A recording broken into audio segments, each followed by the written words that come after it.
اعوذ باللہ من الشیطان الرجیم بسم اللہ الرحمن الرحیم۔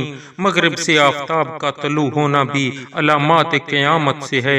بیان کیا جاتا ہے کہ روزانہ آفتاب بارگاہ الہی میں سجدہ کر کے طلوع کی اجازت چاہتا ہے، تب طلوع ہوتا ہے۔ قرب قیامت جب آفتاب حسب معمول طلوع کی اجازت چاہے گا تو اجازت نہ ملے گی، بلکہ حکم ہوگا کہ واپس جا، وہ واپس ہو جائے گا، اور رات اس قدر طویل ہو جائے گی کہ بچے چلا اٹھیں گے، مسافر تنگ دل اور مویشی چراگاہ کے لیے بے قرار ہوں گے، یہاں تک کہ لوگ بے چینی کی وجہ سے نالہ ازاری کریں گے اور توبہ توبہ پکاریں گے۔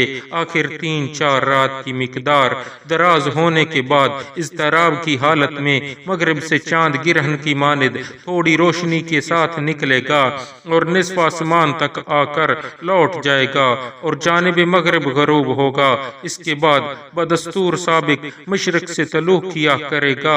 اس نشانی کے ظاہر ہوتے ہی توبہ کا دروازہ بند ہو جائے گا۔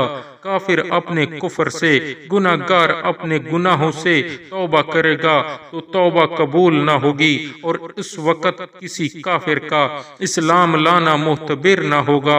حضرت ابو ہریرہ رضی اللہ تعالی عنہ کی روایت میں جناب رسول اللہ صلی اللہ تعالی علیہ وآلہ وسلم کا فرمان عالی شان ہے کہ قیامت قائم نہ ہوگی یہاں تک کہ مغرب سے سورج طلوع ہو۔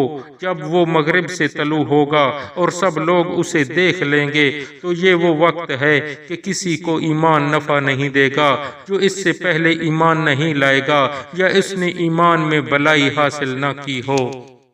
اس لیے دوستو بھائیو، آج ٹائم ہے، آج توبہ کا وقت ہے، ہمیں آج توبہ کر لینی چاہیے۔ یہ نہ ہو کہ پھر وقت نہ رہے، توبہ قبول نہ ہو، توبہ کی گھڑیاں ختم ہو۔